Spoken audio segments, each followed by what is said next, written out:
அனைவருக்கும் வணக்கம். நான் பிரபாகர் ஜோதிடர். ஓம் சிவாய நமக. சிவசக்தி திருச்சிற்றம்பலம். இப்போ நான் என்ன சொல்ல போகிறேன்னா, இன்றைய நாளுடைய நிலைப்பாடம் ராசி பலன் தான் சொல்ல போகிறேன். கருத்து கொண்டு பயன்படுங்க. விஸ்வாசி ஆவணி 26 இன்று வியாழக்கிழமை, ஆங்கில வருடம் செப்டம்பர் 11 2025. இன்று சமநோக்கு நாள். நட்சத்திரம் இன்று மாலை 6:09 வரை அஸ்வினி, பின்பு பரணி. திதி இன்று மாலை 4:25 சதுர்த்தி, பின்பு பஞ்சமி. யோகம் வந்து அமிர்த யோகம், சித்த யோகம். சந்திராச நட்சத்திரம் உத்திராஷ்டம். ராசி பார்த்தீங்கன்னா சிம்மம் கன்னி. சந்திராசம் பார்த்துட்டா ராசி 50% பாதிக்கும், லக்கணத்தை 90% பாதிக்கும். அதனால இந்த சிம்ம ராசி சிம்ம லக்கணம், கன்னி ராசி கன்னி லக்கணம் இன்று மிக கவனமாக இருக்கணும். வண்டி வாங்கி செல்லக்குள்ள மிக கவனமாக செல்லணும். போக்குவரத்து விதிமுறையில் கடைபிடித்து செல்லணும். எக்காரத்தை கொண்டு வண்டி இயக்கி கொண்டு மொபைல் பண்ணில் பேசக்கூடாது.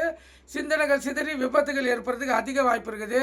சந்திராசனை பொறுத்த மட்டும் பகை, சண்டை சச்சரவு, விபத்து, மன உளைச்சல், அலைச்சல், கணவன் மனைவிடையே பிரிவினை, மரணம் அனைத்தையும் ஏற்படுத்தக்கூடியது. அதனால் நீங்கள் விழிப்புணர்வு சந்திராசனம் தற்காத்து கொள்ளுங்கள். நல்ல நேரம் காலை 10:45 11:45. மாலை இல்லை. கௌரி நல்ல நேரம் காலை 12:15 1:15. மாலை 6:30 7:30. இந்த கௌரி நல்ல நேரத்தில் புதுமணி தம்பதிகள் சாந்தி முகூர்த்தம் அமைப்பது, குழந்தை பாக்கி இல்லாதவர்கள் பயன்படுத்துவது, எந்த ஒரு நல்ல காரியத்துக்கும் இந்த கௌரி நல்ல நேரத்தை பயன்படுத்திங்கன்னா நீங்கள் வாழ்க்கையில் ஜெயிக்க முடியும்.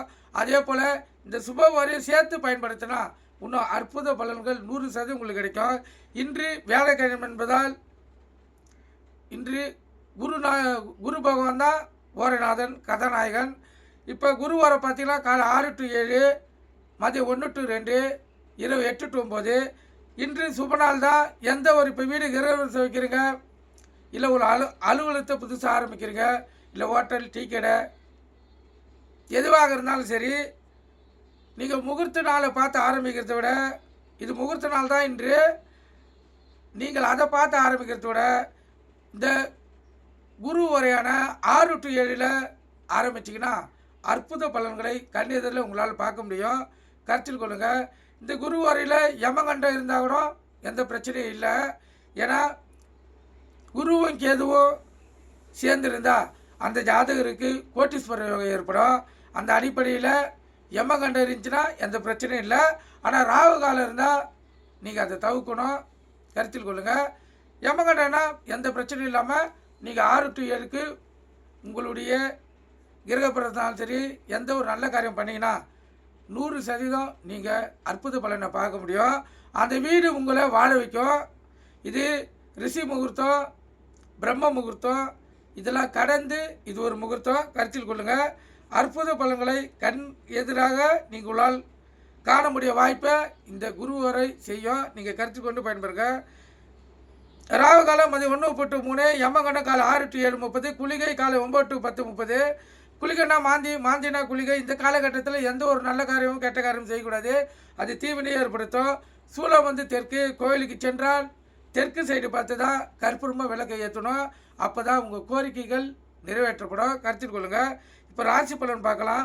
முதல் ராசி மேசராசி. மேசராசியை பொறுத்த மட்டும் நாள் சுமார். அடுத்தவங்க உங்களை பார்த்து பொறாமப்படுவாங்க. அதேபோல் உங்கள் மீது வெறுப்பு கொள்வாங்க, பகை கொள்வாங்க. அதனால் இன்று நீங்கள் விழிப்புணர்வோடு இருங்க. யாருக்கிட்டேயும் தேவையில்லாத வார்த்தைகளை விடாதீங்க. உங்கள் இஷ்ட தெய்வத்தையும் குல தெய்வத்தையும் வணங்கிட்டதுனால நீங்கள் செலவு செய்யுங்க. ரிஷப ராசியை பொறுத்தப்பட்ட நாள் அற்புதம். ஒரு கீர்த்தியும் உள்ளம் மகிழ்ச்சியும் ஒரு மேன்மையும் ஒரு உயர்வும் ஏற்படுகிற நாள், அற்புதமான நாள். மிதுன ராசியை பொறுத்த மட்டும் நாள் சுமார். அடுத்தவங்களுடைய ஆதரவு, உதவி, கருணை, பரிவு இதெல்லாம் ஏற்படுகிற நாள். அதனால் விழிப்புணர்வோடு இருங்க. வண்டி வாய்ச்சலுக்குள்ளே கவனமாக செல்லுங்க. எக்காரத்துக்கு கொண்டும் வண்டி இயக்கி கொண்டு மொபைல் பண்ணில் பேசாதீங்க. சிந்தனைகள் சிதறி விபத்துகள் ஏற்படுறதுக்கு அதிக வாய்ப்பு இருக்குது. கடகராசியை பொறுத்த மட்டும் நாள் சுமார். போட்டி பொறாமைகள் அதிகமாக இருக்கும். கவனமாக இருந்து உங்களுக்கு தற்காத்து கொள்ளுங்கள். சிம்ம ராசியை பொறுத்த மட்டும் நாள் அற்புதம். உள்ளத்தில் ஒரு மகிழ்ச்சியும் ஒரு கீர்ச்சியும் அருளும் கிடைக்கக்கூடிய நாள், அற்புதமான நாள். இல்லத்திலையும் மகிழ்ச்சி அதிகமாக இருக்கும். அலுவலகத்திலும் உங்களுக்கு மன நிம்மதியும் மகிழ்ச்சியும் தாராளமாக கிடைக்கும். அற்புதமான நாள்.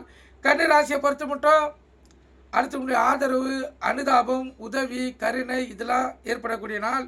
அதனால் வண்டி வாய்ச்சல் கவனமாக செல்லுங்க. எக்காரத்து கொண்டு வண்டி இயக்கி கொண்டு மொபைல் பண்ணில் பேசாதீங்க. சிந்தனைகள் சிதறி விபத்துகள் ஏற்படுறதுக்கு அதிக வாய்ப்பு இருக்குது. நீங்கள் விழிப்புணர்வு உங்களுக்கு தற்காத்து கொள்ளுங்கள். துலா ராசியை பொறுத்த மட்டும் அன்பு அதிகமாக கிடைக்கக்கூடிய நாள். கணவன் மனைவிடைய அன்பு நெருக்கம் அதிகமாக இருக்கும். அலுவலகத்தில் மதிப்பு மரியாதை உயரும். அதே போல் மேலதிகாரியின் அன்புக்கு நீங்கள் பெறுவீங்க. அதே போல் பரிசும் பாராட்டுகளும் பெறுவீங்க. அற்புதம். விருச்சிக ராசியை பொறுத்த மட்டும் நாள் அற்புதம். ஒரு இன்பமயமான நாள்லே சொல்லலாம். இந்த நாள் உங்களுக்கு வாழ்க்கையில் ஒரு மாற்றத்தை ஏற்படுத்தி உள்ளத்தில் மகிழ்ச்சியை கொடுத்து ஒரு இன்பத்தை தரக்கூடிய நாள். அதே போல் கணவன் மனைவிடைய ஒற்றுமை நெருக்கம் அதிகமாக இருக்கும். அலுவலகத்திலும் மதிப்பு மரியாதை உயரும். அற்புதமான நாள். தனுசு ராசியை பொறுத்த மட்டும் நாள் அற்புதம். நன்மைகள் உங்களை தேடி வரக்கூடிய நாள். அற்புதமான நாள், சிறப்பான நாள், மகிழ்ச்சிகரமான நாள். மகர ராசியை பொறுத்த மட்டும் பணவரையும் பொருள் வரையும் எது இல்லைனாலும் இந்த உடல் சோர்வும் உடல் வாதிகளும் ஏற்படக்கூடிய நாள். அதனால் உணவு கட்டுப்பாடு தேவை. உங்கள் இஷ்ட தெய்வத்தை குல தெய்வத்தை வணங்கிட்டு இந்த நாள் நீங்கள் செலவு செய்யுங்க. கும்பராசியை பொறுத்த மட்டும் நாள் அற்புதம். ஒரு வியோகமான நாள், மகிழ்ச்சியமான நாள், உள்ள மகிழக்கூடிய நாள், சிறப்பான நாள்லே சொல்கிறோம். அற்புதம். மீனராசியை பொறுத்த மட்டும் நாள் சுமாரான நாள். அடுத்தனுடைய பகை, பொறாமை, போட்டி இதெல்லாம் ஏற்படக்கூடிய நாள். அதனால் விழிப்புணர்வு உங்களுக்கு தற்காத்து கொள்ளுங்க. உங்கள் இஷ்ட தெய்வத்தை குல தெய்வத்தை வணங்கிட்டு இந்த நாள் நீங்கள் சரி செய்யுங்க. இப்போ இந்த சிம்ம ராசிக்கோ கன்னி ராசிக்கோ சந்திராசி இருப்பதா கவனமாக இருங்க. வண்டி வாய்ச்சலுக்குள்ளே கவனமாக செல்லுங்க. எக்காரத்தை கொண்டோ வண்டியை இயக்கி கொண்டு மொபைல் பண்ணில் பேசக்கூடாது. சிந்தனைகள் சிதறி விபத்துகள் ஏற்படுறதுக்கு அதிக வாய்ப்பு இருக்குது. நீங்கள் கருத்து கொண்டு பயன்படுங்க. நன்றி, வணக்கம், வாழ்க வளமுடன்.